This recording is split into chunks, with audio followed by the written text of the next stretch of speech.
the scientist who injected himself with jellyfish DNA hook. In 2012, a biohacker named Richard Maddell decided he wanted to make himself glow in the dark. So he injected jellyfish DNA into his arm. It didn't work, but he did go viral. In fact, there are over 100 million biohackers worldwide.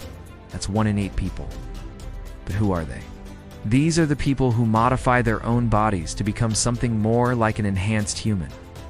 Some biohackers take things to the extreme, like this guy who injected himself with jellyfish DNA. Jellyfish have fluorescent proteins that make them glow under UV light.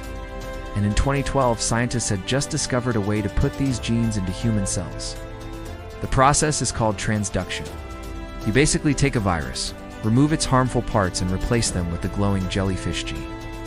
Then you inject it into someone's arm. But before we get too excited about glowing humans, let's talk about some of the problems. First of all, the jellyfish gene only turns your cells green. It's not exactly what you'd imagine when you think of glowing. Also, you can't choose where the gene goes. It could be any cell. And finally, bioluminescence isn't the same as fluorescence. Bioluminescence is when a living organism produces light. Fluorescence is when an organism absorbs light and then re-emits it at a longer wavelength, like how a neon sign reflects light. So Richard Maddell injected himself with jellyfish DNA. Did he glow? No, but he did go viral. Science said no, but the internet said LOL, and that's why you should always do your research. Curious 60s, the channel that brings you the weirdest facts from human history.